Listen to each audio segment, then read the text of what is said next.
Aygo je na slovenskih cestah že dobro znano ime, saj je zgodovina tega modela dolga že več kot 15 let. Ampak ta zgodovina se je zdaj začela pisati na novo. Pri Toyoti so njegovemu imenu namreč dodali še črko X. Tako je Aygo postal mestni križanec najmanjšega avtomobilskega razreda.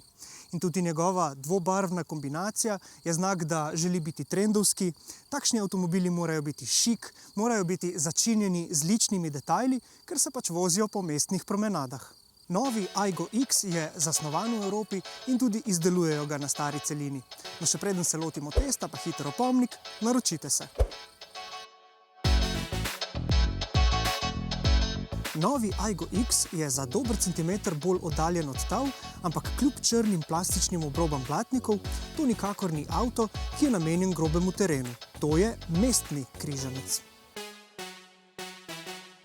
Največja razlika je v tem, da voznik in potniki sedijo 5,5 cm višje kot doslej. In to pomeni boljšo preglednost na vse smeri, pomeni pa tudi, da lahko lažje vzpostavimo očesni stik z ostalimi udeleženci v prometu, kot so pešci, kolesarji in vozniki električnih skirojev.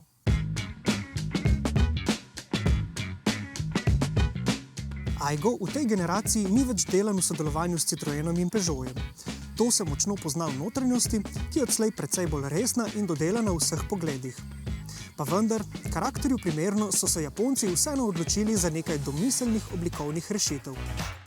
Ena izmed njih je ta zanimiv velik oval, ki objema osrednji zaslon na dotik. Prek njega lahko upravljamo z novim Toyotinim sistemom, sam pa sem še raje povezal svoj pametni telefon in brezžično uporabljal sistem Android Auto. Na zadnji klopi kakšnih prostorskih čudežev ne pričakujte. Tukaj se bosta dva potnika peljala le zasilno. Zelo malo je recimo prostora za kolena, malo je prostora za glavo, tudi okna odpiramo le zasilno. Najtežje od vsega pa je vstopanje in izstopanje zaradi res majhne odprtine, ki jo ponudijo zadnja vrata.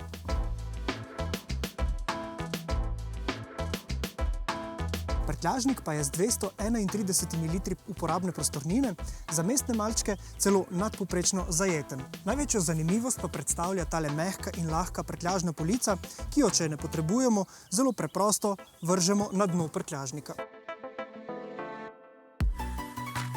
Glavna zanimivost oblike Ayga X je streha v obliki pagode.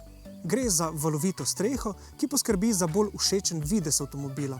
Obenem pa izboljša količnik zračnega upora. Dodajmo še ozke pnevmatike. Te imajo širino le 175 mm, kljub temu, da so nataknjene na 18-palčna platišča. Če avtomobil dobro reže zrak, se to pozna tudi pri porabi goriva. Ta je tekom našega testa znašala dobrih 5 litrov na 100 prevoženih kilometrov, ob radikalno ekonomični vožnji pa se lahko spusti tudi pod mejo 5 litrov. In kljub temu, da gre za Toyoto, Aygo nima hibridnega pogona. Njegovi snovalci s hibridnimi deli namreč niso želeli dvigniti teže in cene vozila, saj mora biti takšen malček kompakten in dostopen. Tako za pogon skrbi litrski atmosferski trivaljnik, ki ima 53 kW moči. Slednjo napredni kolesni par prenaša prek neskončnostopenjskega menjalnika CVT. Ja, pri dinamični vožnji se motor po njegovi zaslugi zaganja in tudi precej glasen je.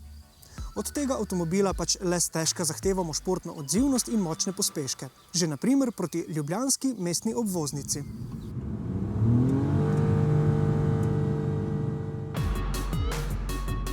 A mi bi vseeno priporočili dobrega tisočaka doplačila za CVT menjalnik. Pri majhnih mestnih avtomobilih običajno dobimo tiste cukajoče, robotizirane menjalnike. No, ampak predpostavljamo, da se bo Aygo večinoma vozil počasi v mestih.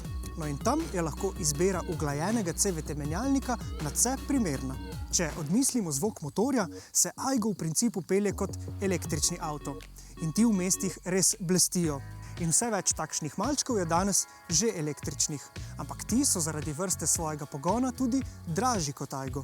In to v korist Ayga pomeni nižjo osnovno ceno ali pa bolj bogat nabor dodatne opreme. In tale avto, ki nam ga je posodil slovenski uvoznik, je z dodatno opremo res dobro založen. Med drugim imamo na voljo radarski tempomat in sistem za samodejno držanje sredine voznega pasu, ki povsem zadovoljivo delujeta. Tu so tudi LED žarometi in ne nazadnje zelo močan zvočni sistem.